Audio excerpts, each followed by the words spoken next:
thanks everyone for joining. I'll share my screen in a minute. I just want to quickly say that my topic is basically going to cover everything that is wrong with conservation. And then I'm going to hand it over to my illustrious colleagues who are going to say how to fix that. So sharing the screen. Okay, so basically we are sitting in a crisis right now. Currently, the world, humanity, and everything that lives in this world is facing a mass extinction. And it's only the sixth one that this planet has faced. Previous ones, the one most famous is probably the one of the dinosaurs that all kind of got wiped out in a very short space of time. And there were others, ice ages and warming and everything. But this one is a very, very interesting one because this one is a mass extinction that is created by a species on Earth, and that is us humans.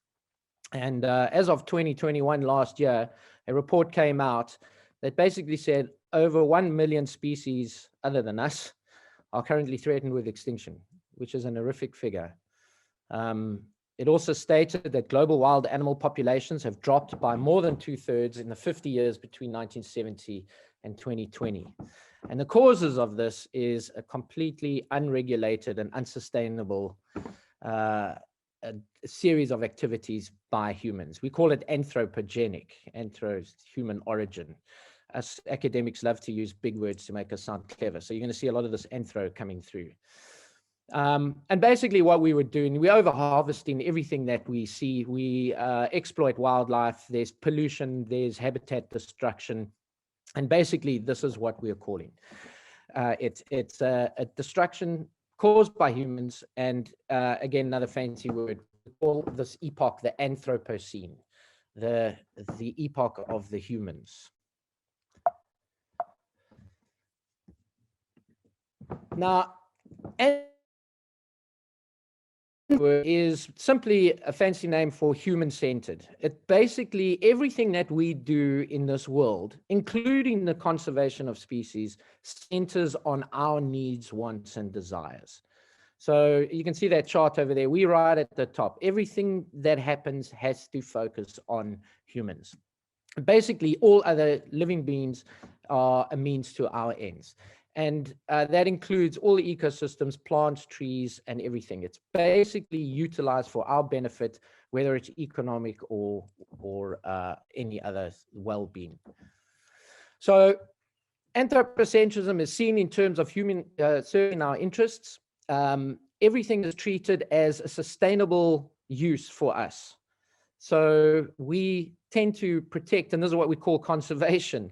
We tend to protect these species into the foreseeable future. We try and conserve them so that we can continue to benefit from them. And this is what conservation is all about. We sustainably use nature for our benefit. The question is, does it really work? Now, there are different versions of anthropocentrism. You get strong anthropocentrism, see, that's such a word to get around, that basically utilizes things without any regard to their future utility. And then we have weak anthropocentrism, which basically is a utilization of wildlife that we call sustainable utilization. And this is a word that is bandied about all the time. It's used in conservation circles as a good term. Now, it's all about the prolonged use of wildlife for sustaining our being. And there's a broader term, sustainable development, where we use wildlife in improving human economic well-being. So again, you can see why it's called anthropocentrism. Everything centers on us. It's about our well-being, and their well-being comes, in conjunction with ours. So you can see a picture of the ostrich there. We farm ostriches. This is wildlife. We farm it for our benefit. We keep them sustained. We breed them. We keep them going. A more controversial topic is the use of ivory. We harvest ivory from wild animals like elephants that we can't farm, but as long as we do it in a sustainable way, maybe it's okay.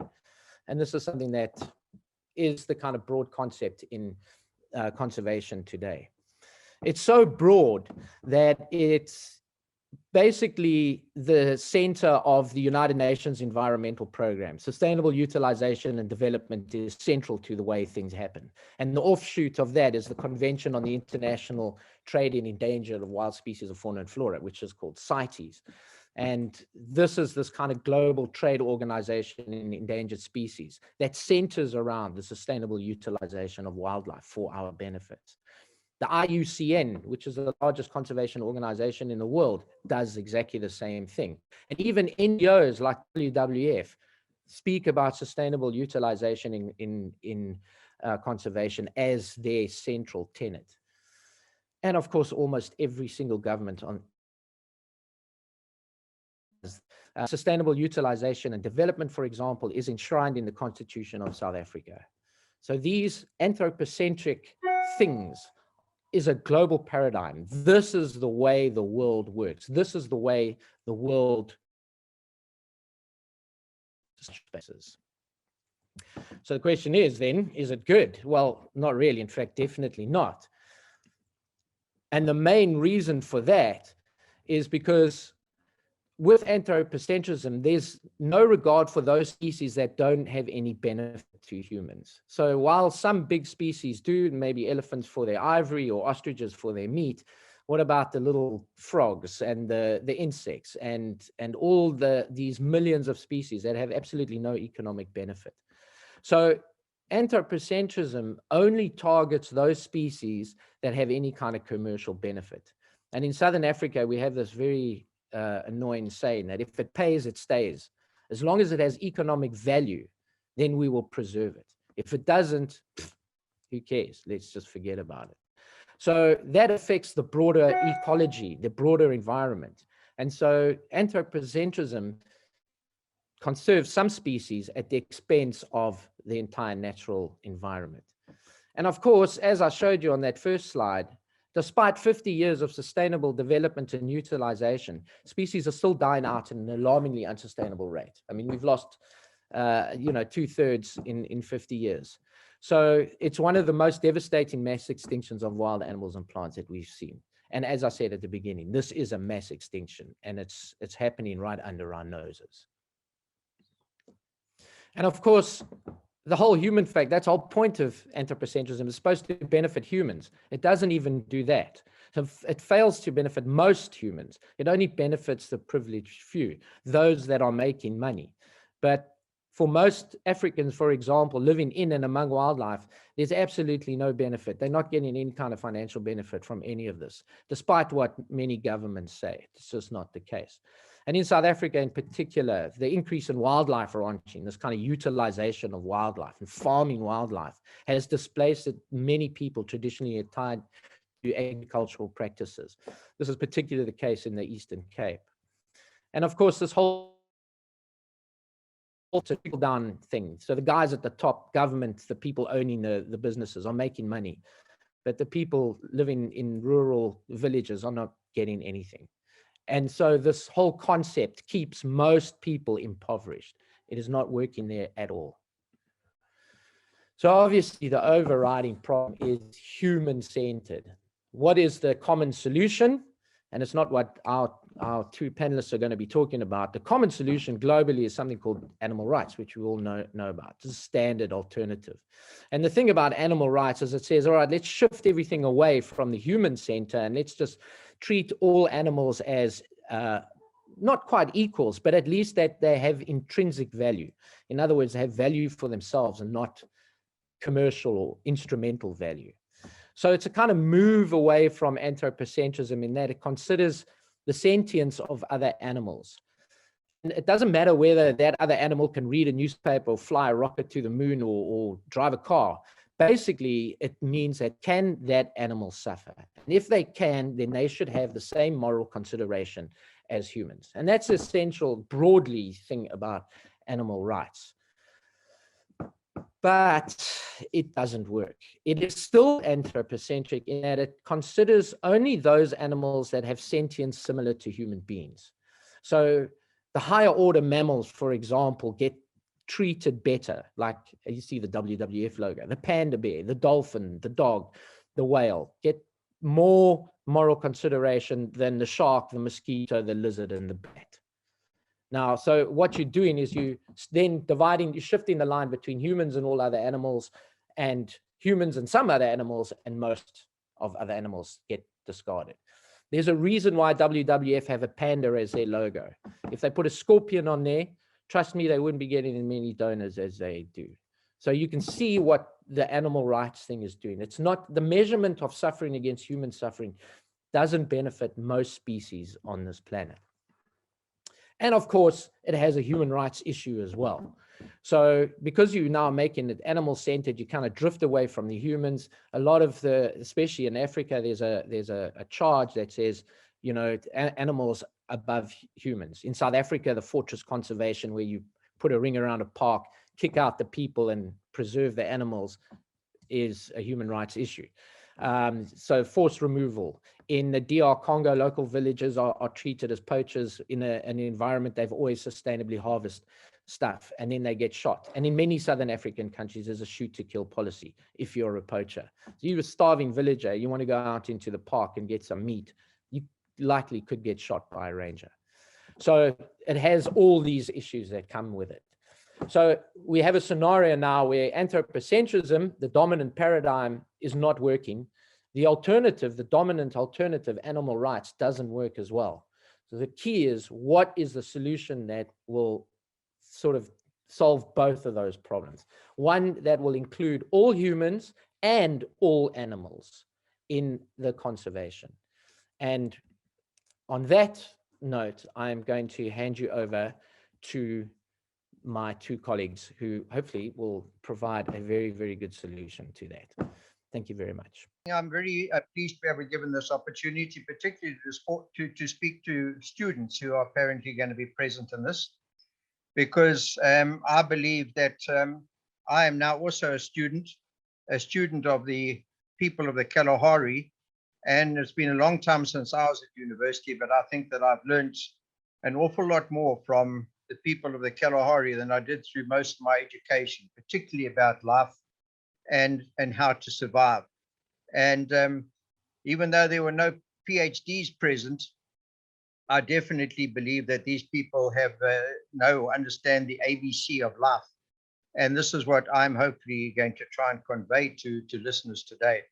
So I myself have become a student of these Bushmen. And I also need to ask our students, as much as they are preparing for the future in order to become economically self-sustaining, etc., how much of the education is actually spent on time trying to ensure that there is going to be a future at all? Because unless this is addressed, I don't think that the studies and efforts are going to be worth their time. So why do I want to share this this particular video? Well, I think that the reasons were made pretty clear by Dr. Adam Cruz, and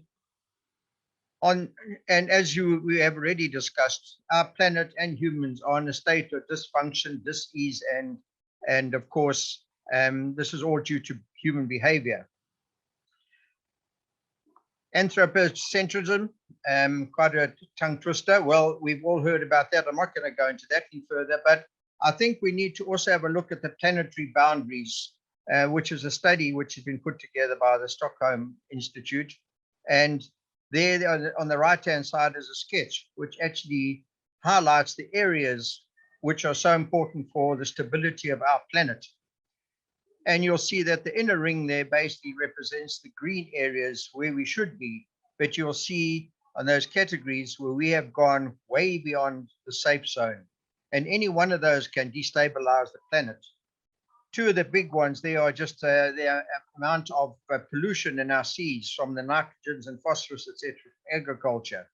And then, of course, another huge one is the loss in biodiversity, which I'm going to talk about a little later. So we do have an urgent need for change. The talking has got to stop now, and people have got to start taking this seriously for obvious reasons. Right, what I have here is a picture of the Kalahari with some of the men that I work with. Now, people, as they stand on that hill, they are pointing over the area to which they were originally, where they used to live. And These were the first people of our planet. And before I get into that one, I want you to actually think about what they were actually telling me there. They were actually explaining that this was a land which provided all that they needed to live. That was the food, the medicines, and the well-being. But then as history proceeded, and the Bushmen had actually occupied that area for many thousands of years, new African settlers came down, firstly from the north end, down the western and eastern side of Africa, but they actually bypassed most of this area because there was no water available. For most of the year, there was no water. So there were no African settlers, and they remained living there for many thousands of years until the explorers arrived. And people like Burchell, who in the southern part of the Kalahari worked with or interacted with the Bushmen. And William Burchell in 1812 described these Bushmen as people having no polity, they had no possessions, they had no religion, they had no leadership, and basically the lowest form of actual human existence. And this is the perception that has unfortunately prevailed as a result of the arrogance of people who did not understand. So they were ignorant and arrogant. And it is some of this that has come to light from my work with the Bushmen. And then, of course, that was followed by gunpowder. Now, we know what gunpowder has done to conservation throughout our planet. First through decimating the animals of Europe, and then America, and then it came into South Africa. One of humankind's wonderful inventions. And now, of course, it's destroying people in Russia and Ukraine at the same time. This was followed by technology which allowed vehicles to move into the Kalahari, which that was used to chase down Bushmen where they could be taken and used for cheap labor. Boreholes came, which enabled water to be made available. And now today we've got boreholes that are pumping out over 1 million liters of water today, just in the area of Khansi. This was followed by the fence that went up, that terrible fence, which the EU insisted had to be put in place so that the buffalo did not interact with the game, so their meat was not contaminated. And thousands and thousands of animals died, starvation and thirst against that fence. So this is some of the insanity that has prevailed in the area of the Kalahari. We've got to ask why. This was followed then by the persecution of these Bushmen, who were the most entitled to that area. So that now in Botswana, for example, there's hardly any areas left where they have any kind of freedom, and most live in resettlement camps. Now, my first walk with Bushmen is what really got me going on moving my focus from actual walking to show people a bit of nature to actually focusing more on understanding how these humans managed to live for thousands of years in an area which must be considered one of the most harshest environments around. At the moment, it doesn't look bad. That was just a few weeks ago because there's been good rains for the last 2 years. But this is an area which temperatures go from -9 up to 50 degrees centigrade. And for most of the year, there is no surface water. How did they manage to live there? And this is why they are still found there, because the place could not be inhabited by others. Their knowledge and skills are just incredible. Their knowledge of the trees and the bushes and as medicines and as food, and their tracking abilities and their connection with animals. Their connectivity to everything about nature is at a level we do not even understand. And of course, it has a spirituality about it. And that spirituality is also something we do not understand. And spirituality does not mean actual religion. It means a connection, a direct connection to the source of all truth. You sit next to this old man in the middle there around the fire, and he rubs his head, and I say to him, what is happening? So he says, no, there's a lion walking past on the path. He can feel it. He knows it's there. And when you check the next day, being a bit of a disbeliever, you'll find the spoor there. This connectivity is something that we have lost. The criteria for success, they believe that to serve community was one of the criteria. They believed that to look after the natural world was another criteria. So very different to us. And ultimately, their culture, which they actually created, could be considered a culture of conservation, to actually preserve the natural world and the relationship with the natural world. And with this time I spent with the Bushmen, there were a number of revelations. I found out that they'd been around for tens of thousands of years. And I thought, well, how is this possible that this land is still so pristine, even though humans lived here? Because that didn't happen where I come from. When I realized that there were no such thing as Bushman wars, how come these people never actually fought amongst themselves? What is it about their culture that is so interesting? And the most important thing, of course, for me was the level of happiness which the Bushmen are able to actually display. This is a typical dance that just erupts spontaneously on so many occasions when you're with the Bushmen. There's a level of joy and contentment. And this happens even though they have no possessions and they have no status, which our culture, or the Western culture, believes is absolutely essential for survival. So that is one of the misleading factors which I was not made aware of. And I thought, for all the work that I've done and studies, etc., and I could have been happier without all of that, just living in the bush, I actually felt that I'd been rather denied. Their belief is rather to avoid unhappiness, a different approach to happiness. And how do you avoid unhappiness? And that is by avoiding those things like jealousy and envy and superiority and inequality. And these are the things which they introduced into their culture. So when we had people like Birchall describing these people as having no possessions and no leadership, etc., that was for a reason, and it worked. Their connection to community was essential. They believed that no individual is more important than a community. A community can survive without an individual. So how come now we believe that the individual is more important than the community? And ultimately, and the psychologists agree with this, they were able to maintain satisfying emotional relationships with other humans, which is very much important for happiness, something which we have also lost. They also practice a healing dance. This was done as a ritual on a regular basis. And that ritual was to reinforce and maintain the important aspects of their culture. It was also preventative and holistic, and I'll go into a little bit of detail a little later on. But in order to ensure that they maintain these values that they had, and which included on how to be human and love-centered. So through a connection to community and the cosmos and inner self, this was actually maintained through this dance, which they practice on a regular basis. And part of all their culture, which is so important and central to most of the problems we face today, was the suppression of ego. How did these people who are supposedly with the lowest form of humanity realize the actual danger of the human ego? So the cornerstones of the Bushman cultural success can be described in terms, or as a metaphor, we look at this tree, where for a tree to survive, it requires a number of different aspects or factors.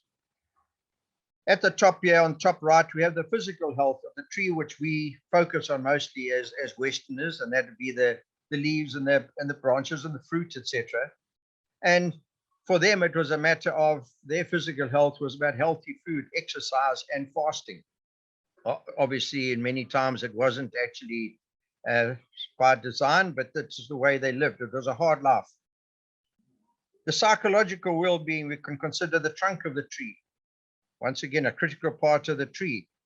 And this well-being was maintained through preventing unhappiness, through connection to community, and through love, the culture of giving, and through humor. How sophisticated are these people to understand that humor is so important in maintaining psychological well-being? Bottom right there, I have in Lorm. And Lorm is basically another belief of theirs, which is about the life force. This is the life force which they believe exists in all, excuse me, in all life forms. They sometimes see this connection between all life forms in their visions, where it is like a golden web connecting all life forms together. And this web emanates from the heavens in the form of a golden rope, which they say is an expression of the God's love. So there was this interconnectivity between all life forms on earth, and they did not consider themselves more important than any other. And then, of course, what we don't even see today and even further neglected is real spiritual health. It has been forced underground. Once again, it's not about religion. It's about direct connectivity to the source. And this web of connectivity of humans is of a spiritual nature. And they believe that human beings are not material, but spiritual, and that our bodies are really just the actual shadows of the spirit. And therefore, to heal the body, we need to heal the spirit. And then, of course, this tree cannot grow unless the environment is healthy. And how did they keep their environment healthy? Just very briefly, by living according to necessities only, applying a 1/3 principle, which meant that you don't take more than 1/3 of any source or food that they may find or medicine. How different this is to the way we think today. Now, a little bit of a gremlin, and that heading there should be actually evidence now from modern science. Now, if we look at modern science and look at the biology, we can actually study and see how the emergence or how the thinking self emerged. And that is the frontal lobe of our minds. That is a late development in our human evolution. And it has enabled humans to start thinking from themselves and not just relying on instinct. Unfortunately, this thinking has become very flawed. And really, this thinking self, it can also be described as the ego. Now, psychology, understanding of the psychological mind describes very much about why we behave the way we do today. The anthropocentrism that Dr. Cruz was just talking about, this is as a result of, as far as I'm concerned, a bit of a misfunction of our psychological minds, which is the combination of these 3 lobes. Now, if you wanted to read more on this topic, Professor Stephen Peters lays it out very clearly in his book, which he calls Mind Management. Now, our mind management has not been very good at all. And unfortunately, it has resulted in what we see today. Now, it's very interesting that the Bushmen have managed to actually organize and manage their minds far better than modern man has been able to. And from understanding these two, we can actually work out how psychological conditioning or brainwashing is taking place due to the neuroplasticity that we have in our thinking minds.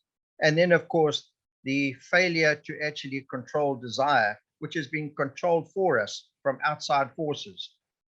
All this has actually resulted in a culture and an economic system which is not compatible with conservation and the survival of mankind.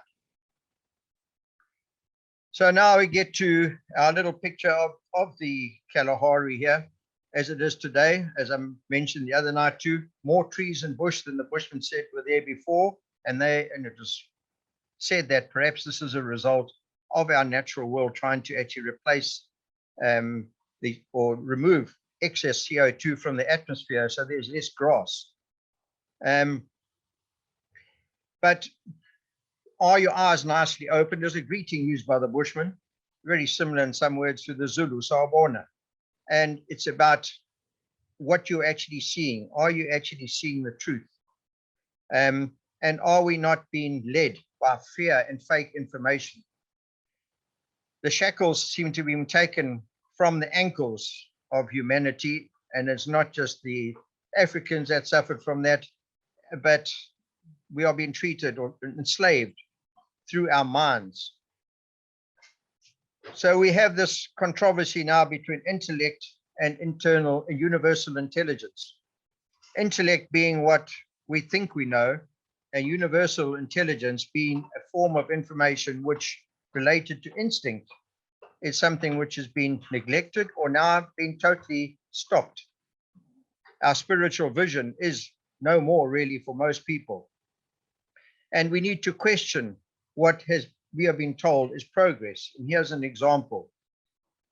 Here's a little boy of the Bushman clan that I work with, Rainchild, who I worked with and filmed here in 2018. Little warrior, very happy to be out in the bush. He had just started school, but now he came and joined another group now a couple of weeks ago. And this is what he looks like. Now you can see the physical transformation of this poor little boy. The fact that he's now become a candidate for all sorts of problems related to obesity, that's only the physical side. What has happened to his mind? From the school where he is at today, he is in a school in a village, which is a missionary village.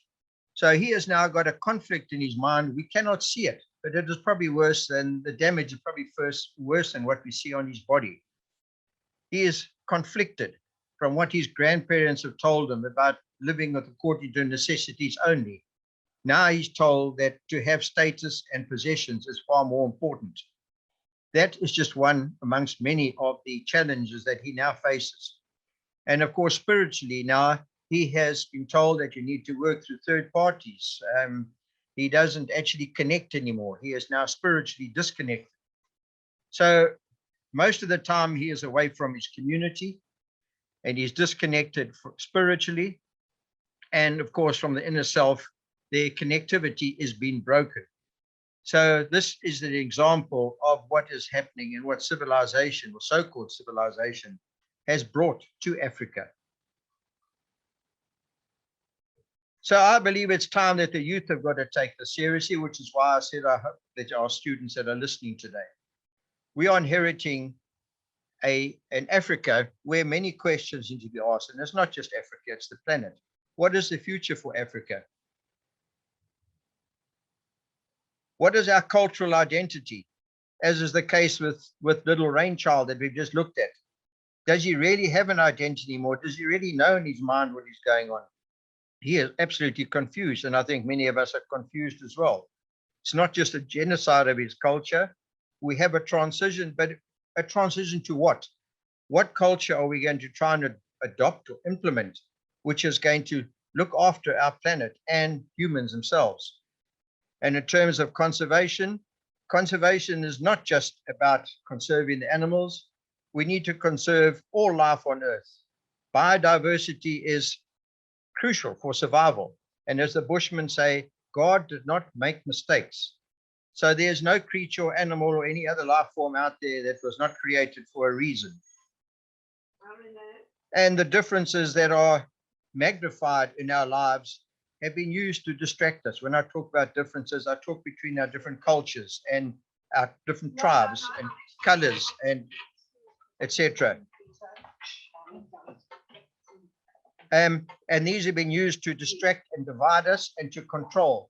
I think our young people need to get together and decide more to look at what we have in common and how we're going to survive together. And that is why I've introduced a program which I've called the CAST program, because ultimately I believe that we will have no future without cultural and spiritual transformation. So it's up to our young people to decide what that is going to look like. Thank you. All right. If I can start with the introduction. In the meantime, like said earlier on, my name is Sinegug Zukulu. I'm going to be sharing with you some insights from Bonderland, so which I would say the Bondo wisdom. So in terms of what lessons we could take if we were to look at a pragmatic approach to conservation. Next slide, please. Okay, I've recently been reading a book about the history of Namibia, and the first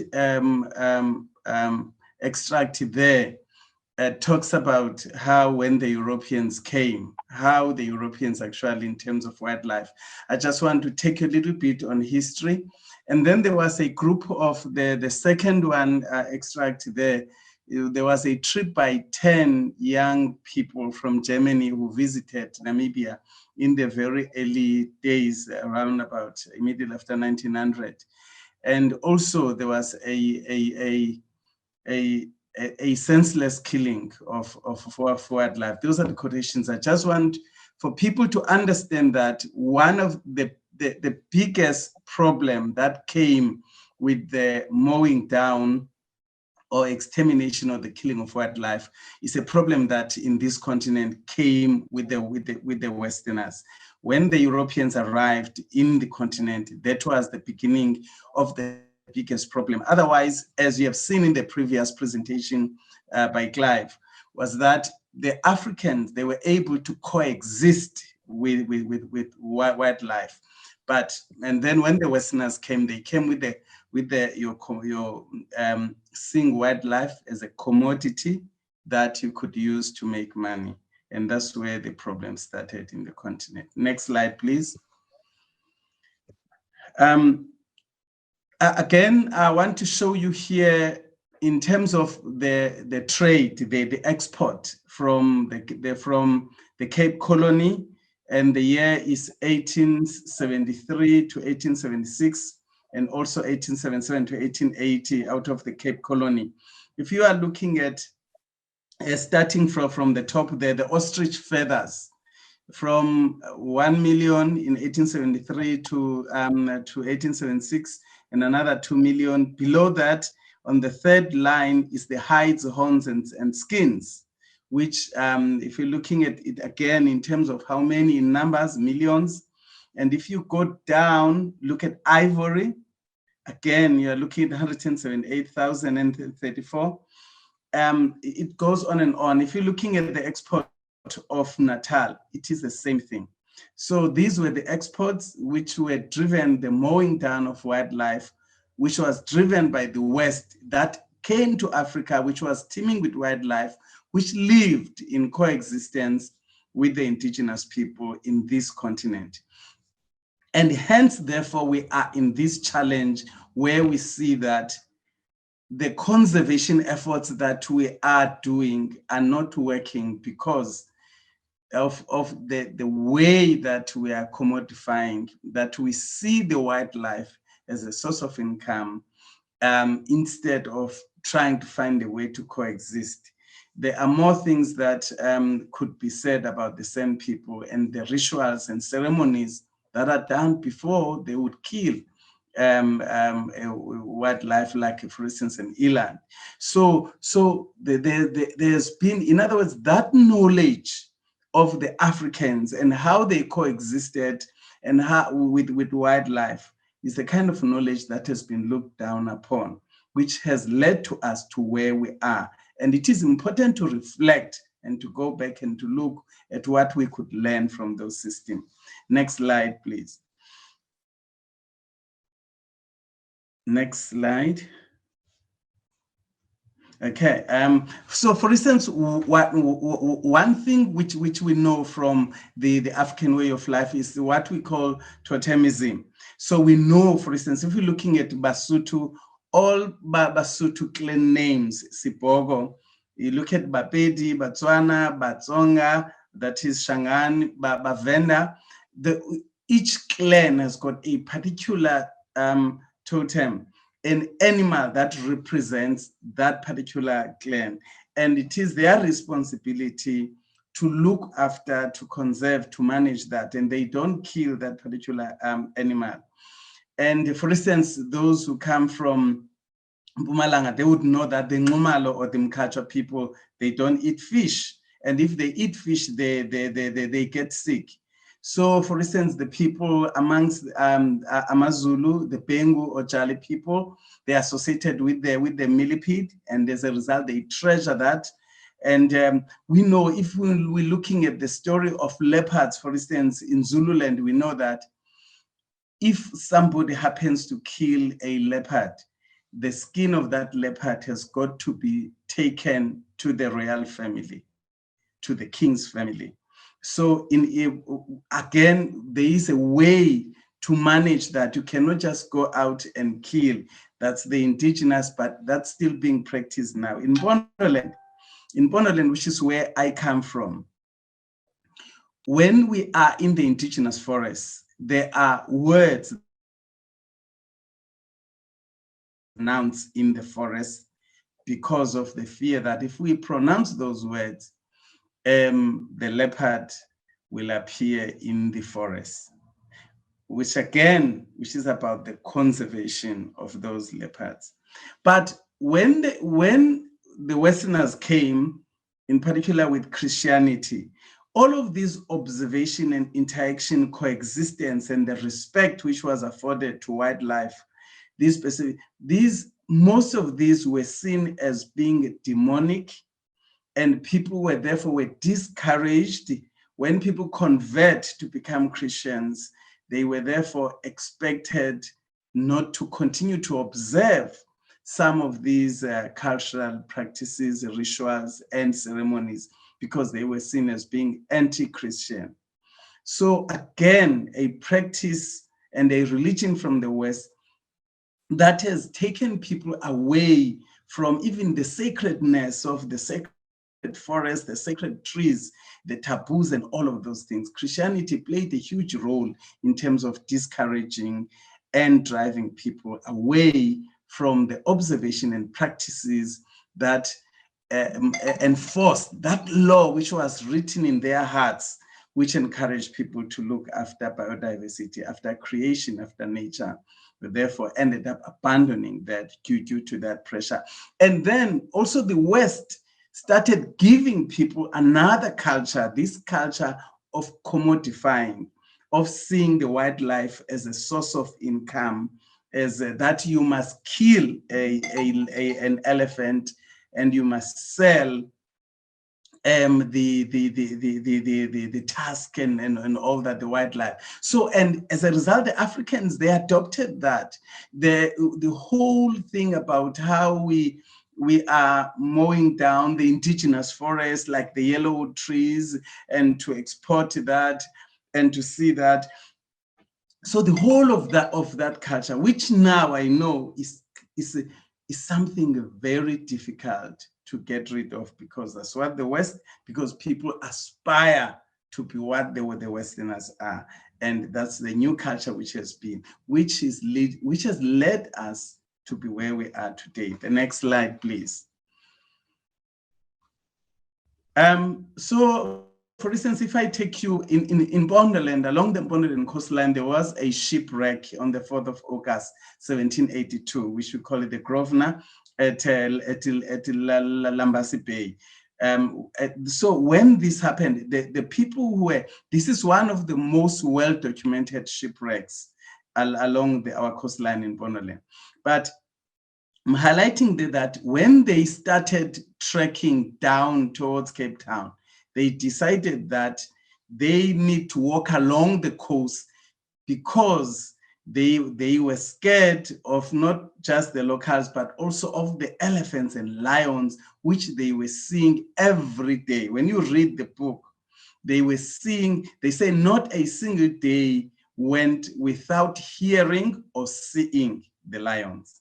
So our way of life allowed us to coexist with wildlife. So that's just another evidence to cite. Next slide, please. Okay, and I just want again to quickly share some examples. These are the things that I'm putting here that I experienced growing up in my community. That again, these are the kinds of practices, cultural rituals, observations that they are declining because of the pressure from the West, of the pressure from Christianity. For instance, when we've got red ants, we call them uyeni. When you wake up in your heart and you find a pile of the red ants, you don't take a chemical like a doom and kill them. Instead, it's an invitation to brew traditional beer, to appease them, to thank them, to appreciate them. And you take, they say, when you sieve your traditional beer, you have what we call insipho, and you scatter them there to the ants. So you appreciate them. When you are being visited, constantly by a swarm of bees, the practice is the same. Those are known as representing ancestors. Spiders, when we see a spider climbing down its thread in a heart. We don't kill and say, oh, a spider is dangerous. You hold the thread above the spider and assist and pull it down. And the belief is that a spider comes to report that there are relatives or strangers that are going to arrive. And you start preparing for the visit by those strangers that the spider has told you. The earthworms are used to decide the best site when you want to build a new homestead, a site for new homestead. You actually look through the grass and see a place with more earthworm castings will be the best site, because the soil will be stronger, the food you grow there will be much more. The Majola family, they have a snake called Majola. And whenever a baby is born in the Majola clan, that snake visits. If the snake doesn't come and visit the baby, and the mothers often, they just see, all of a sudden, they don't see the snake coming, the snake will be seen there playing with the baby. And you are not supposed to kill that snake. You allow it to play with the baby, and then the snake will go away. That is something which is still very much common amongst the Majola clans. Termites is still, if you go to Harding amongst the people of Wamaki, when you find termites within your homestead, you need to invite the whole village to a ritual to chase away the termites. Because if you do it alone, then the termites will leave you, will go to your neighbor. So the whole village must do it together. All of you who are Africans, then you know that when you train to become a Sangoma, you're supposed to respect all life forms. And we used to laugh about it as kids, because a Sangoma would not even keep a lice in Douala. They leave everything. You're supposed to walk barefoot, because you need to respect all life. You kill nothing. And that's why you see the people, when they're in training, they will walk barefoot, because you must be very light so that you protect all living things. Most of these things, they're still being practiced. Is a way of coexistence, of respecting and honoring biodiversity. The next slide, please.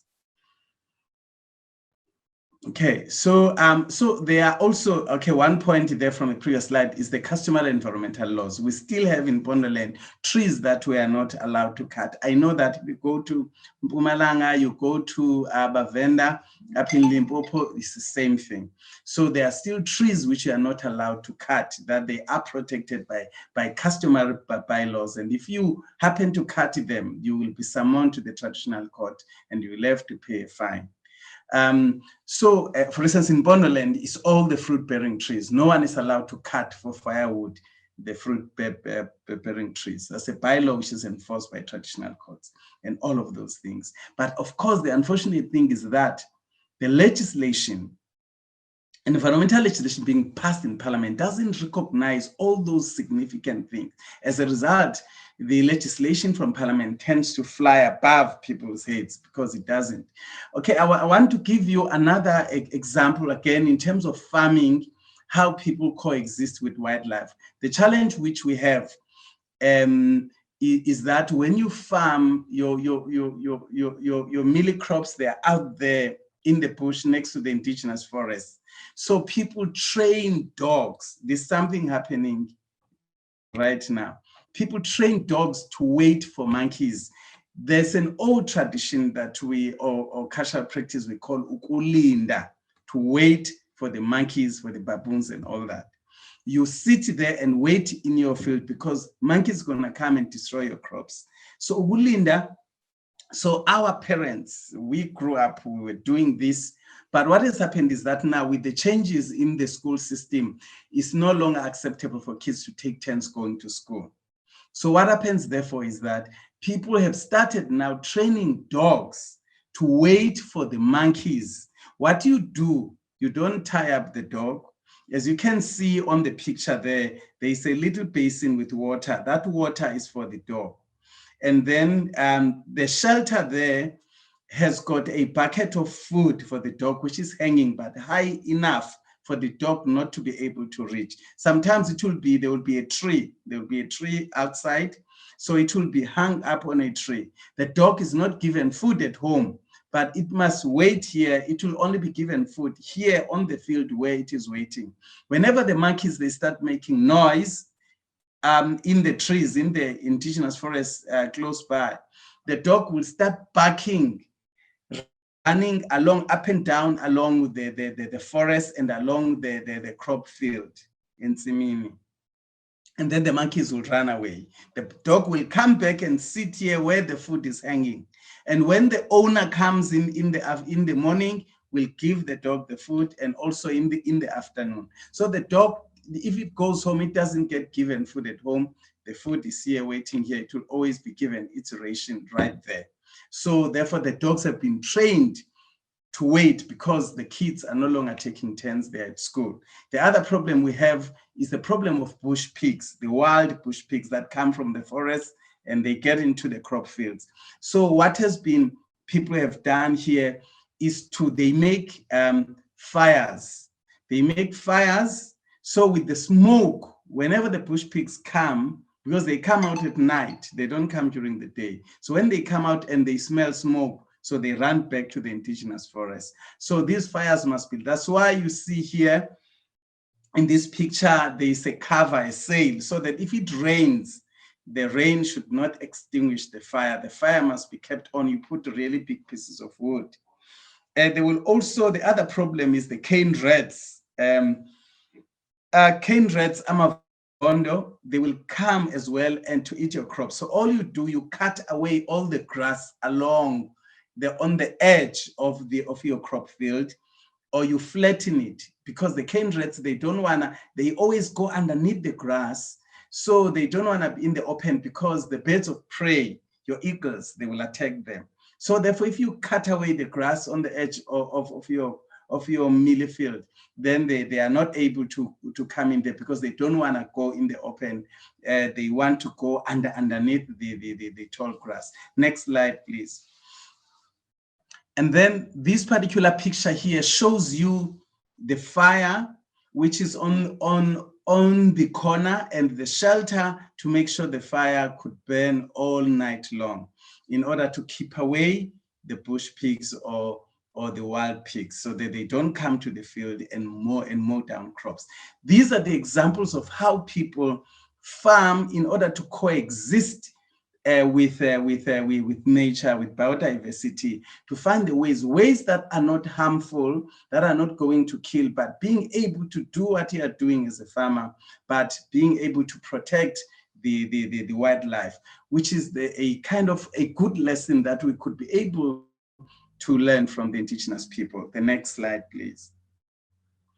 Okay, so, but of course there are new challenges. One challenge which I didn't put down here that I could put forward is population growth. We know that the numbers of the population on the planet, they are growing. We know we've got the challenge of climate change, which is leading to the loss of biodiversity. We know the commercial agriculture with agrochemicals. Commercial agriculture promotes not diversity, but your monoculture in a large scale. We've got the agrochemicals such as your Roundup, which are being sprayed. So we have the uncontrolled hunting, whether it is poaching. So these are all the challenges which are associated with the so-called modernization. People are becoming advanced, or with civilization, which are also these are the things that we need to think about when we plan, when we rethink what should the future of conservation look like. Next slide. So therefore, when we're thinking about the future, we need to be able to think about a suite or a mixture of different approaches. Hence, we are sharing all of these lessons, that the future of conservation lies on us thinking about how can we go back. In particular, as I started with saying, in Africa, we were able to coexist. And unfortunately, the West came in with another culture, which has put us where we are. So therefore, as we move forward, we need to be taking lessons from all over the world, from other indigenous people, that we would be able to. For instance, if we're looking at the North Rangelands Trust in Kenya, where they are able to graze the cattle inside the parks, where the lions also graze, they crawl their animals using the thorny bushes like your umga, your acacias. We can learn from Botswana, for instance, which relates to the previous speaker, in terms of the Central Kalahari Game Reserve, how the San people have been able to live there. Of course, we know about the sad story of CKGR, how the people are being kicked out there. We can also, in Kenya, for instance, during the initiation, the young men, when they graduate, the way to graduate was that after initiation, for one to graduate, they must kill a lion. But through conservation efforts, that has been changed now. It's no longer the case. The Kenyans, they understand amongst the Maasai people that they need to protect the lions. It's an ongoing work, but it is yielding good results. Also, if we're looking, for instance, we have just shared here from the San people, have shared from Bonderland, there are lessons that we could be able to learn from the indigenous people, not only from these two lessons, but from all over the world, because indigenous people tend to have really good strategies and culture of coexistence. So we need a cocktail or a mixture or a pragmatic approach that would say what could be. And of course, we need to sit down and engage. We need to unlearn all what the West has taught us, because the system of conservation, the time for conservation that lies over there in a fenced-off area is over. It doesn't help us. We need to find a way to say, how do we begin to give the rights, equal rights to rivers, to wildlife, that they have a right to share this planet as they were put on this planet with us as other beings. So we need to get to that, go back to find the ways of coexistence that respect life. I thank you. The next slide. Asante sana. Thank you to our panel for this very, very interesting talk and discussion.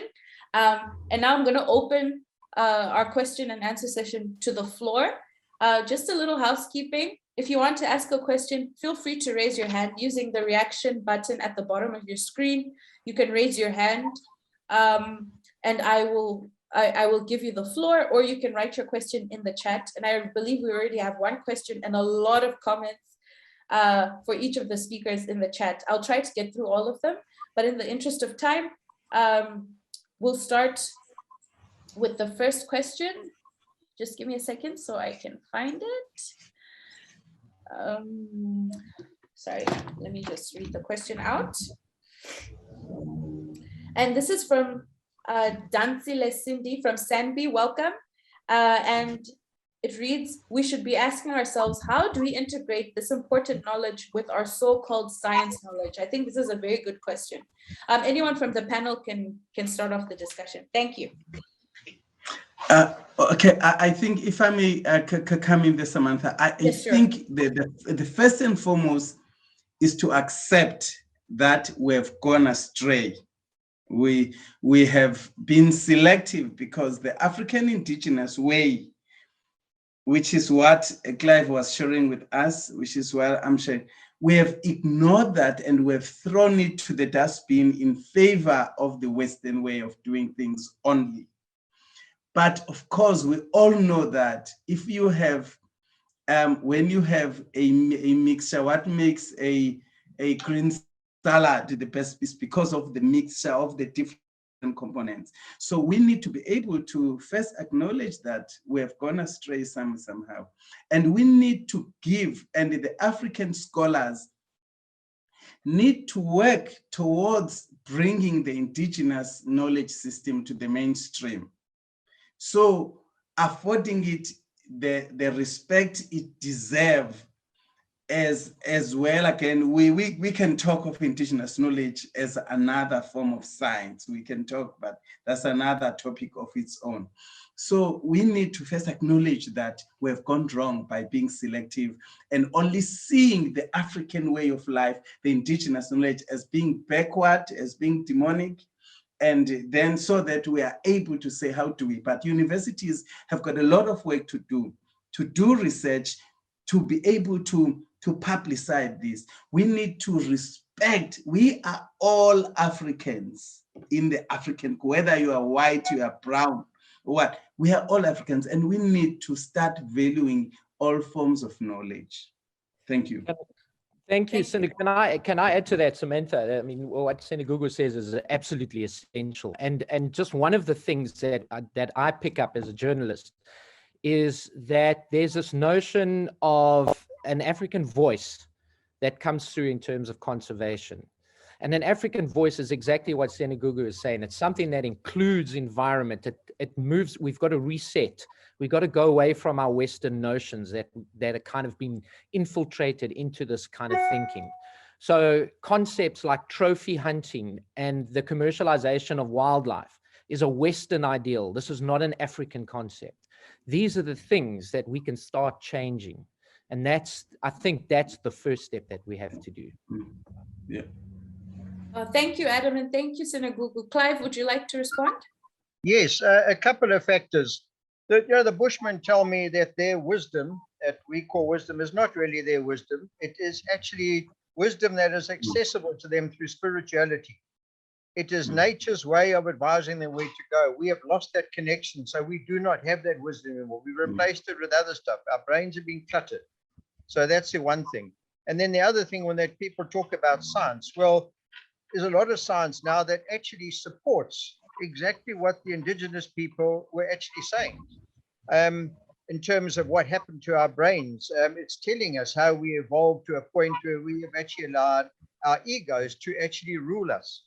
It also talks, Bruce Lipton in the States, he studied with stem cells, tells us how each cell on a human body has a membrane which actually connects with the environment. So that is what we're really all about.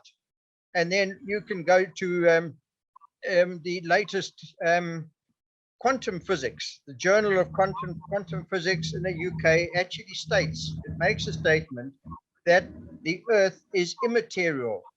We are not material matter. We are actually energy. So it is our relationship and understanding of energy where I would think that young students need to go to understand what spirituality is all about. And if you know anything about atom and physics, we are 99.99% space made up of energy and vibrations. And this is what the spiritual world is all about for indigenous people. We have tried to distract from that. We had periods in the earth history, 1200s, etc., the Inquisition, where those people that were spiritually connected were actually eliminated. They were burnt as witches, etc., etc. So as we progress with our intellect and science, I think we are learning more and more that actually supports or gives credence to what indigenous people actually told us or trying to tell us. Thank you all for your responses. And I'm seeing this theme again rising up about indigenous peoples and knowledge that has been undermined for a lot of years. And this is something that we need to bring back into our universities and our institutions. We have follow-up questions from Nomsa Sibeko and Dansile Cindy again. Nomsa, you can go ahead. I'll ask you to unmute your mic. Thokozani bokokona bomkhulu, Thokozani everybody. Thokoza. You are speaking to Nomsa Sibeko, a traditional healer from Pretoria, who has been in the traditional healing sphere for the longest time. I'm speaking on behalf of Nature Speaks, and I'm saying to you, to answer Dansile's question, the problem that we find in most cases, especially with academics, is their non-willingness to learn and to unlearn what they learned in school. So the first step starts with you as a scientist, or all the scientists out there, willing to change or learn what they've never learned in school. Learn that there are better ways of doing things outside of the environment that makes you more comfortable. And the nicest part about spirituality and nature is the fact that because we are interconnected, all you need to do is just walk outside without your shoes on and then put your feet on the grass and reconnect yourself. You immediately feel better. You feel your soul get uplifted. You feel your soul connected to the universe. That you cannot explain scientifically. So by doing something as simple as that and being open-minded enough to want to learn, to want to know that there is more to this universe, there is more to nature, there is more to life than just what you read in books, then I think that will take us a little bit further into understanding nature and our connectivity to it as human beings, because we are totally connected to nature in every single way. It's just that we have forgotten the way that we are connected. We choose not to see how we are connected, and we choose to look at the aesthetics, what the world presents to us as what is supposed to be. But the truth of the matter is you are a spiritual being and you are connected to nature, and you just need to go out in nature to realize that. Thank you very much. Thokoza. That was I. Thank you so much, Nomsa, for that. And I also think that it's quite interesting how we're speaking about going back into nature. I think I have a question for the panel actually around how we can continue or to make more, to make traditional knowledge and indigenous people's knowledge more mainstream. I think Sinegug, you spoke about this, and Clive, you touched on it too, to make it more mainstream. Because if you look at international journals, international institutions, they look at more, how do I say this, more measurable evidence, data-driven science that doesn't necessarily recognize the spirituality which we're speaking about. If you have a response to that, and I've recognized the hand from UFS, but please go ahead. Okay. I think one measure is that we haven't given time to it. The sooner we give time and we realize that there is this body of knowledge out there, there are people on knowledge, like the lady who've just spoken now, Nomsa Sibeko, who's a traditional healer. So the moment we begin to place a value on that knowledge and be able to create space, and also the minute we become aware that we need to unlearn and we need to learn this other new knowledge, that's the first step. For instance, recently we know in the African culture, we know that when you collect a medicine, you speak to the medicine. When you want the medicine to work, you converse with the medicine, you tell the medicine, so medicine, go and do this to so and so. So, and the medicine listens and it does. Recently, a doctor, was it Dr. Nagasaki or Dr. Suzuki? I can't, but in Japan, a doctor took water and spoke good language to a jar of water and then put it in the freezer to freeze. And it formed, he spoke the language of love, beautiful language. And he put it to get frozen, and it formed beautiful crystals. He took another jug of water and spoke ugly language, insults and all of that, and put it to freeze. Then it formed ugly, unorganized crystals. That tells you that water, so that's spirituality. So these things, they're out there. We just need to make time to learn and to understand and to embrace. So that's why I'm saying, if the research goes in there, one of the things I've been involved in is this case against Shell, who wants to explore for oil and gas. And when we say to them, our ancestors live in the ocean, the Shell, they say this unprecedented belief and all that. Why does it have to be precedented anyway? They should hear what we say. So the indigenous knowledge is a very powerful form of knowledge. Hence you heard Clive was saying, a man sitting around the fire could sense, not hear, sense a lion that is passing by. So that connection to nature is something that we need to offer ourselves into in order to understand that particular world. So thank you. Thank you, Sinegug. Clive or Adam? Yeah, I mean, I hear all of this, and it's absolutely true. I mean, we need to. I mean, you know, scientific, quantifiable data can only go so far, and because of all the science that we've had for so long, we're still facing a mass extinction of species. So clearly, it's not working. We need to include something else. And to answer the question, in terms of academic circles, and certainly in my discipline, which is philosophy, and at a university like Stellenbosch, and hopefully the UFS as well, is that there is a movement away, a very strong movement away from the Western thinking in terms of philosophy, and something towards a more African, traditional African way of thinking. And when it comes to the environment, we're starting to explore these things. We're starting to explore how the cultures go. And Nomsa actually gave the key word there just now, the interconnectedness of everything. That is the key, and that is the foundational thing about African sort of thinking, philosophical thinking and traditional thinking. And this is the kind of thing that we've got to start looking at. Interconnectedness, not just pure science, not just, as you say, Samantha, measurable stuff, but something a lot more.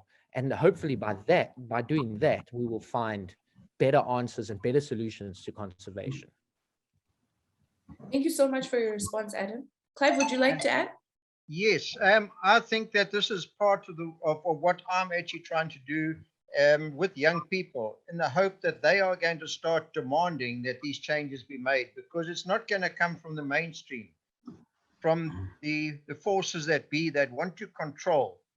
That is not going to come from the top. I mean, why is our education system the way it is? Because it is controlled ultimately by an economic system and the actual need to actually turn us all into consumers, which is actually blocking these channels and has caused the rift that has actually come apart.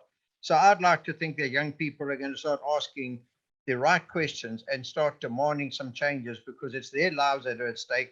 And there is going to be no future unless our system is actually changed. So these suggestions that we hear, to me, are actually very important. Thank you so much. Thank you all for your responses. And we have a question from a young person at UFC. Please come to the camera and say who you are and to the panel, and feel free to ask your question.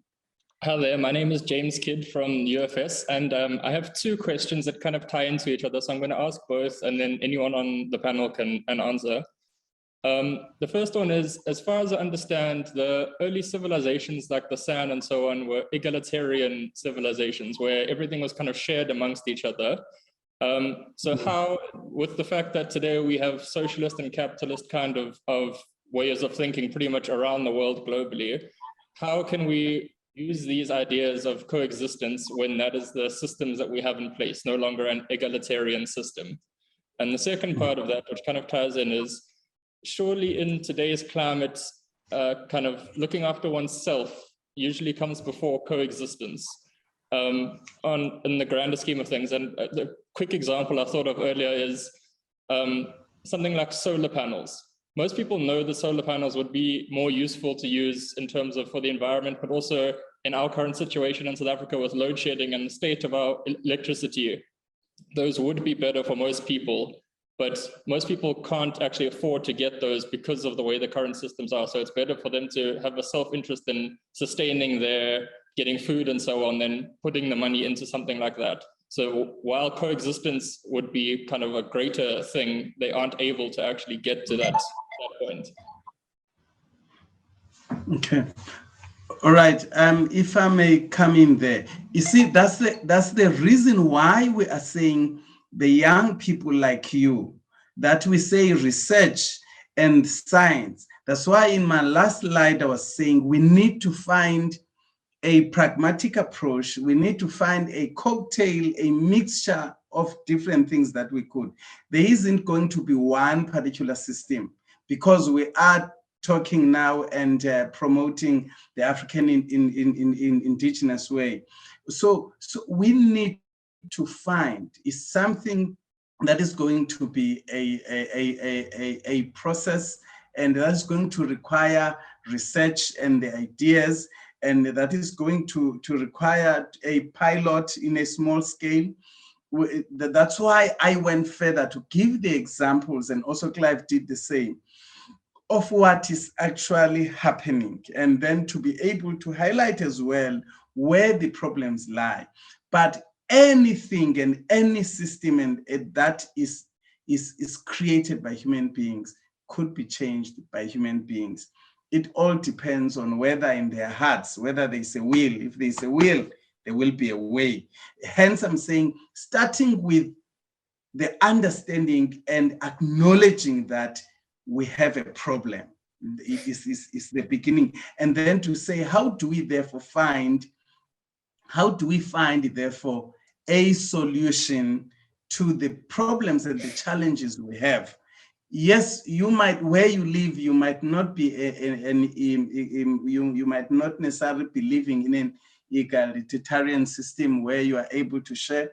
Some of us, we are fortunate because we still live on communal land, and we are able to share because we fetch water from the same spring, we graze our cattle, we collect firewood from the same indigenous forest. So for that, it would be easier for us. So, and we need to understand that the systems that we have, even when looking at the cities, they are not sustainable. The sooner we realize that the systems that we have created as people, they are not sustainable. You look at the cities now.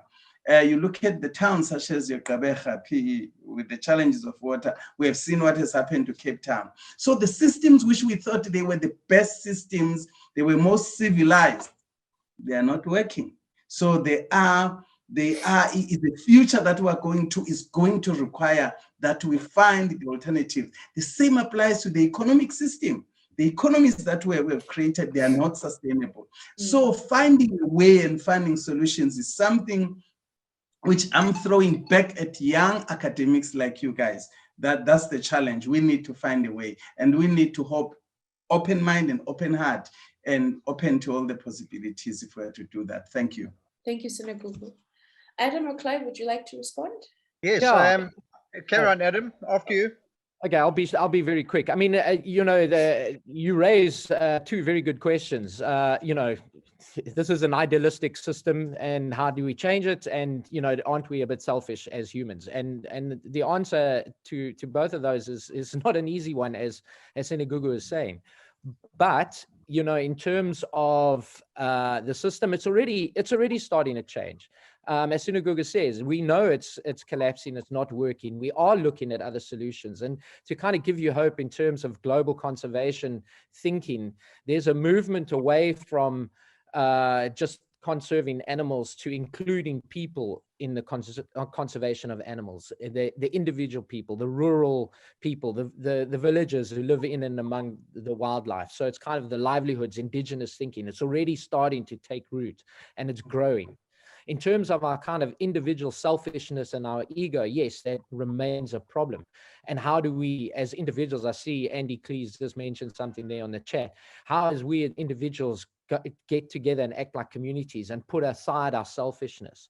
Well, I mean, it does take a little bit of thinking, but we can do it. It starts with you. And if let's talk about being selfish, you want to make a change, you make the change. It starts small and then it grows into something else, and you can start coming up with ideas.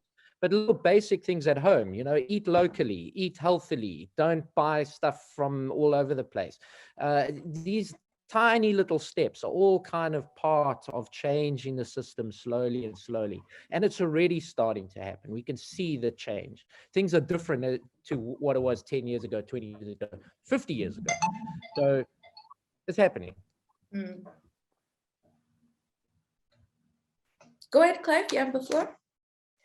Samantha, yes, those are two very good questions. Of course, those are the big questions. And I agree with Sinegug and obviously with Adam that young people are the ones that can need to drive this. They've got the most to lose and the most to gain.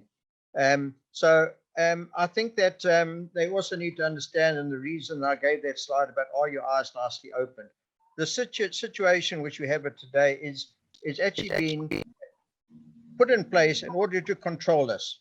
We've been converted into individuals because if you divide and rule, it is a lot easier.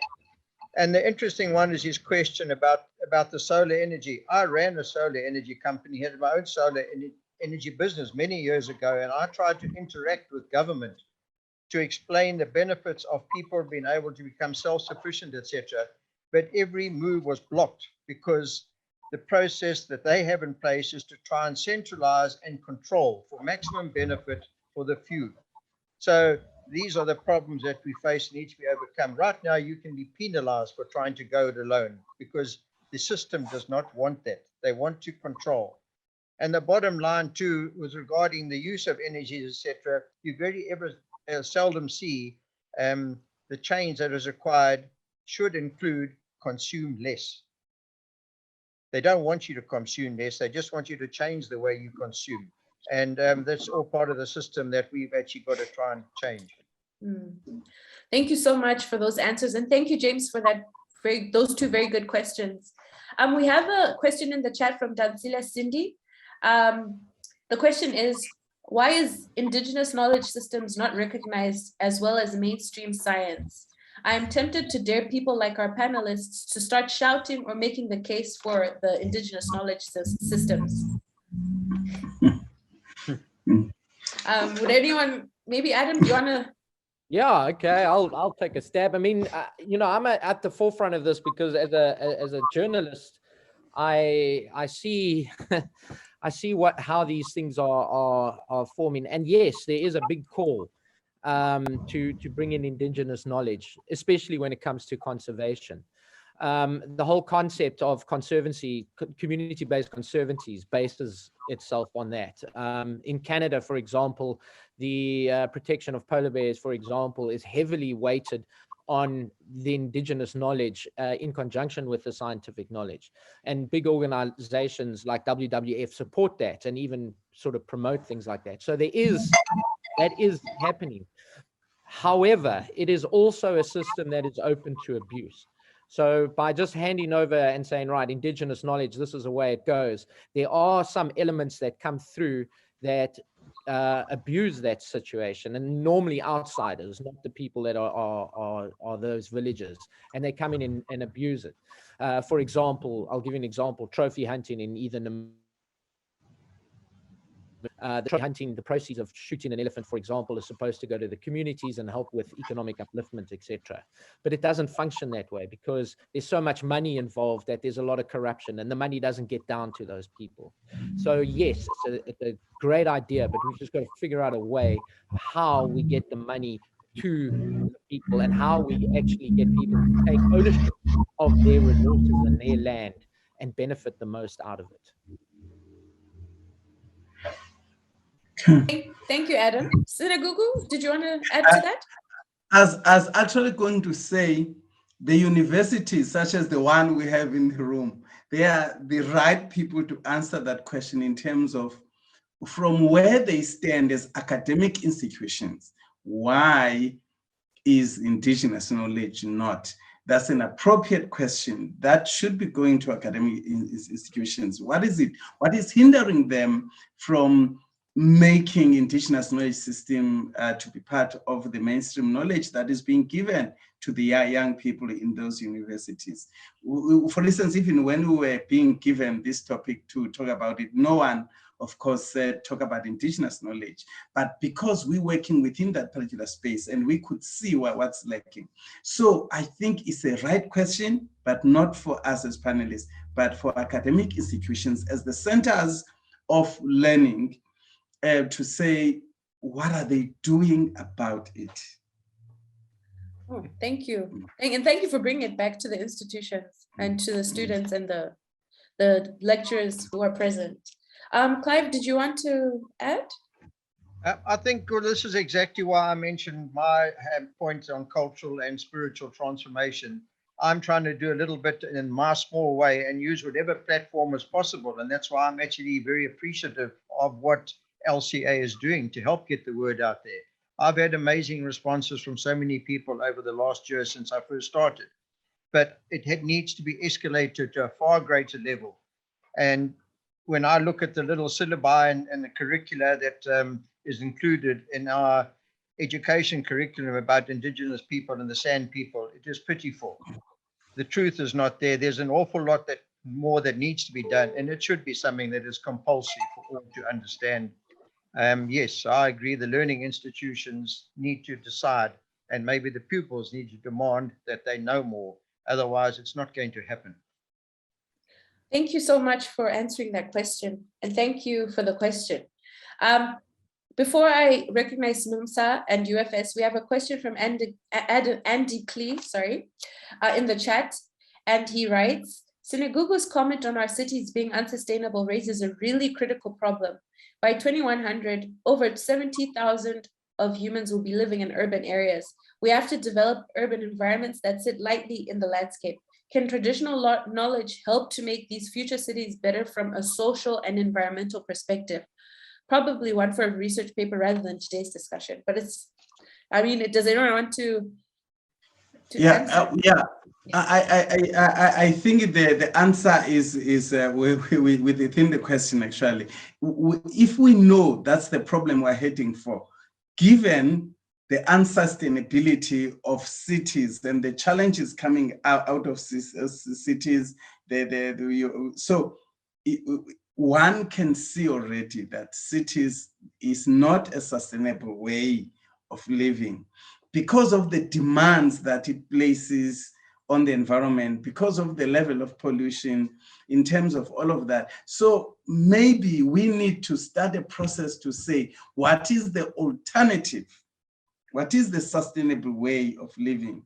So what sort of living environment? How do we discourage people from leaving the land in the countryside, in rural areas, and go to the city?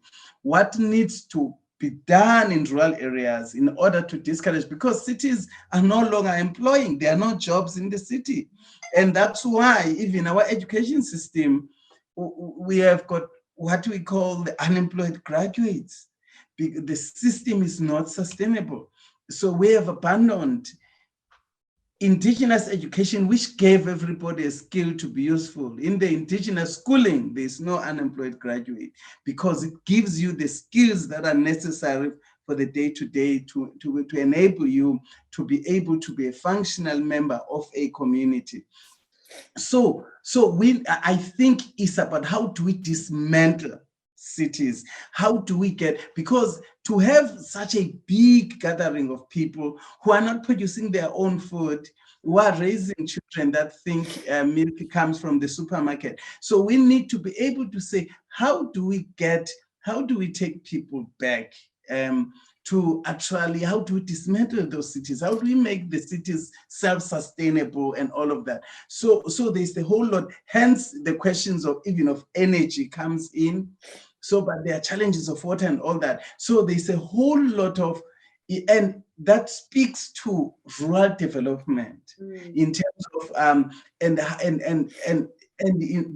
there's a whole lot there. I think it's a topic of its own that needs to actually go there to say, what does a future that we want as people look like? So the future in terms of the settlement and all of that. So yeah, it's a topic that I think must be looked at for future discussions on their own. Oh, thank you, Sinegugu. Just in the interest of time, perhaps when asking questions, try and make it as brief as possible, and to the panelists as well, just in the interest of time. Adam or Clive, would you like to respond to that question from Andy? I think it's a very valid question, because I know that in India, I spent some time there. I actually came across young people, very bright young Indian people that had degrees that were earning equivalent of 100 Rand a month because they could not find work. And then the elders would say that we've got these educated young people with BSc electronics, etc., but they do not know how to fix a bicycle or grow food. That has been as a result of the Western's influence to try and get people to believe that the measure of success is about wealth and about status. And once you actually get that in your mind and you forget about all the other things that are more important, your mind becomes a little bit confused. So I think that this is part of the Western influence that has actually created this problem. And the other thing to do with cities that concerns me is that they live off unnatural energy. And any energy that we use today commercially basically requires an unnatural component. And whereas natural energies before actually controlled the actual carrying capacity of the land, this has been totally distorted by the use of unnatural energies. So our understanding and relationships with energy are a critical part of the solutions going forward. Thank you, Clive. Adam? Yeah, tricky question. I mean, yes, probably some serious research needed to go into that, and no doubt there is. I mean, there are two questions that arise from this: is do we convert cities into something that's a little bit more harmonious when it comes to nature? We start creating green spaces and better environments within those cities, or do we try and figure out ways of emptying those cities? So those are the two possible questions, and maybe both could work. And I mean, obviously, we know cities do that. There's a lot of greening of cities, and there's a lot of movement away to these big things. And in terms of people moving out of cities or keeping people away from cities, I think it's already happening. I mean, this whole coronavirus thing has made a big difference in it. And certainly, Andy, in the UK, I mean, you know, people, you know, despite the directive from the government, people stay at home and work. And are discovering that, and thanks to this kind of internet technology, you can stay away. I mean, I myself don't live in a city anymore and spent my entire life in a city. So I think a lot of people are starting to discover the countryside and say, wow, this is absolutely quite amazing. And then start discovering, as Clive just mentioned, some skills in terms of that, growing your own food in a bigger garden, and kind of partaking in nature a little bit more. So I think maybe that will start happening naturally. I mean, obviously I can't state that, but there is this movement, this big, I mean, disease has certainly shaken us up. And it's the subject of a book I've just written about how this disease, this coronavirus, has given us a warning about how we need to actually start rethinking how we do things. And living in a city and doing all the things that are all wrong with living in a city is one of those. Thank you, Adam. If you could put a link to your book in the chat, perhaps a lot of people would love to see it. Thank you. Nomsa? And after Nomsa's question, we have one more question in the chat, and after that, we'll wrap up the discussion. So Nomsa, you have the floor. I'm going to ask you to unmute. Thank you very much for the opportunity again. I wanted to basically state that in our country at the moment, close to 70% of our people use traditional healers. So one of the vehicles that can be used to push indigenous knowledge systems and how to live in harmony with nature is through traditional healers. And I'm saying that to bridge the gap, going back to Danny Sida's question, to bridge the gap between the scientific and the indigenous knowledge world or systems is maybe through situations that are actually happening at the moment. Almost everybody, as I'm saying, 70% of our country uses traditional healers at some point or another. Those are the people that should be equipped or knowledgeable enough on the subject of how to bring people back to nature, to do it in their own little spaces. If as many people as they visit can be taught in their own individual self or spaces how to get back to nature, how to connect to nature, how to be with one with nature, they need to go a long way in pushing this amongst the communities, considering that most of them do use us at some point or another in their lives. And the second thing that I want to say is that as much as it's tricky to put to bring back indigenous knowledge to the people, especially those that are living in urban areas, maybe decentralization of some of the companies that we have in the urban areas could actually go a long way towards bringing people back to their respective native lands, basically taking companies that agricultural companies or manufacturing companies back to those places where people do not have to come and then flock into the cities and stay there and overpopulate, etc., etc. They can go and live closer while they do whatever that they need to do to live, which is working. They can still sustain the land around them in whatever way that they do, basically by trying to make sure that they plow back to their own communities and grow their own communities, as well as keep them alive, which is the most important part, keeping those societies or communities alive naturally and making sure that they actually function for future generations. Because what we're doing right now is that we are bringing down nature, and we are not thinking about the people that are coming behind after us to come and live in that particular natural resource. So I think maybe decentralization could be one of the solutions that we could be putting forward. But indigenous knowledge, people who carry indigenous knowledge in them, or should be carrying indigenous knowledge in them, are the traditional healers. And I think it's about time that people use more of us in whatever way to pass the message across, because our people do visit us. Thokozani, thank you very much. Thank you so much. Thank you so much, Nomsa. I would like to move on to the question in the chat so that we can wrap up the discussion, if that's okay. Yes. It's quite a technical question, so I'll try my best to read out the words.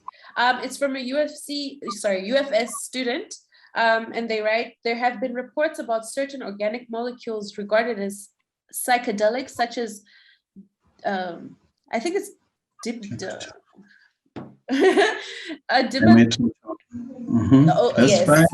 which can be acquired. Okay, you can see the chat. So, okay, which have been acquired from the Mimosa hostels, plants, and some toad species, that they have the ability to reconnect us with nature and the spirit. For instance, the native Brazilians in the Amazon call this an ayahuasca, which is used in spiritual rituals. My question is, why are the organic molecules not looked upon by scientists, and why are they regarded as illegal? Wow, bringing the illegality, it's an interesting part, because it's not only that particular one. There's also, we know that there's also mushrooms that people use for the same purposes. But the challenge we have is that with the indigenous, I can ask you the same thing about the healing properties of cannabis. We know that cannabis had to be allowed because somebody challenged it in court and prove. Otherwise, cannabis, when the Westerners came to this continent, it was already there, it was already being used, but it had to be made illegal by the system. The same applies. So the things that come from the indigenous communities, for whatever reason, tend to be looked down upon, to be despised, and to be suppressed, and all of that powerful things. And that's why we're saying it's important for us to realize that somewhere, somehow, we are ignoring important bodies of knowledge, and we must embrace all knowledge and be able to say. But as somebody said earlier on, I think it was Adam, who said the other challenge we have, of course, is that indigenous knowledge, once it is known, people tend to steal it and commercialize it for their own benefits, exploit it. Those are some of the challenges we have. But of course, there are various reasons, but we are saying universities could play a role, but also not just universities, but indigenous people could actually be given more space to come forward and to be able to help the world, and without necessarily giving away their knowledge. So, but have them in their own areas, setting up these institutions or centers where they can help people connect.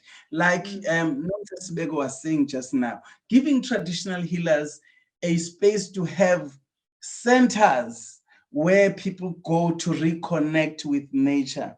So the same could apply to indigenous people who have all of this knowledge, to be given an opportunity to hold sessions and seminars where people come to them and they host them and they're able to help them with this. So without necessarily taking their knowledge and document it somewhere, but have them. So in other words, we also need the people with this kind of knowledge to Mm. come to the fore and say, yes, we can help.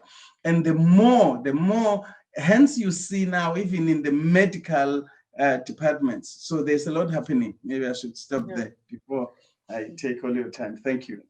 Thank you, Sinegug. Clive or Adam, would you like to add? Yes, okay, just very briefly. We're talking about using chemicals really to enter different levels of consciousness or awareness, which obviously you need to be knowledgeable enough to be able to use it.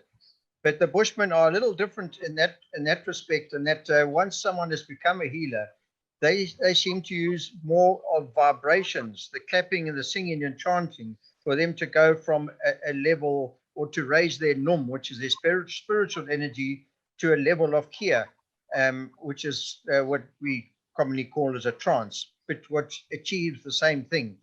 So it's just different energies being used to achieve different levels of consciousness, awareness, and connectivity. And definitely it's something that should not be ignored, but it needs to be handled correctly, obviously. Thank you, Clive. And Adam? Yeah, I mean, look, I'm going to defer to my two colleagues who know a lot more about this than I do. I mean, and by and large, I completely agree. I mean, any sort of form where nature is utilized in the correct way and correctly, it should be a good thing. I mean, I'll just basically end quickly just to answer Nomsa about the sort of decentralizing cities. I mean, one of the things is agriculture. You know, the big agricultural companies basically take up all the land, they kick everybody off the land, and people are forced to move to cities. The better way to do it is to kind of have local people grow local produce for local consumption. And can be sold like that. And of course, there are lots of movements for that. You know, the sort of garden properties in most villages in say Europe, in Botswana, people growing food for the luxury tourist lodges. Those are the kind of things that probably are much better in terms of having people not move to the city, or making people move out of the city. Thank you so much, Adam. And thank you to all our panelists for this very lively and very interesting discussion on these African conservation concepts that we need to actually continue exploring. Given that this is a continuous discussion, I think that needs a wider audience as well, with policymakers, with more institutions, more academics, and more people, indigenous peoples, to be in these platforms and to tell us of their stories, like you have done, Clive and Sinegug. So I just want to close the discussion by thanking everyone who's still here at 3 p.m. Thank you so much for staying with us till this time. Thank you to the panelists. Each of you have brought something very special and interesting to the discussion, and I'm looking forward to reading your book, Adam. Thank you so much for sharing the link. And I don't know if you have one or two sentences or closing remarks that you'd like to share with us who are left. Please go ahead. I'll start with you, Adam. Yeah, I think wonderful to have so many people listening in on this, and the more people that do listen. I mean, I'm seeing a groundswell. I'm seeing things change. It's slow, but it's happening. And as both my panelists have said, it starts with the youth. And it will grow from there. And I'm positive and optimistic about that. So thank you all, actually. Thank you, Adam. And Clive? Yeah, and we okay, carry on. Okay, yes, yeah, and we hope the few words we have said here will trigger discussions in other places, in other sectors, and we could be able to envision a better future that is not just sustainable, but that is really, that is going life on this planet. Thank you. Thank you so much, Sinegug and Clive. Yes, Samantha, I do believe there is a spiritual awakening and a realization that is starting to take place. I just hope that things don't have to get too bad before the majority of people realize that urgent change is necessary. And I thank LCA for their contributions to this and conservation. Thank you. Thank you so much. Sorry. And thank you to each of you for giving us your time and being part of this panel. And please panelists and everyone who's left, please do join us on the 6th of July, where Ruth Vaughn will be speaking about soil conservation.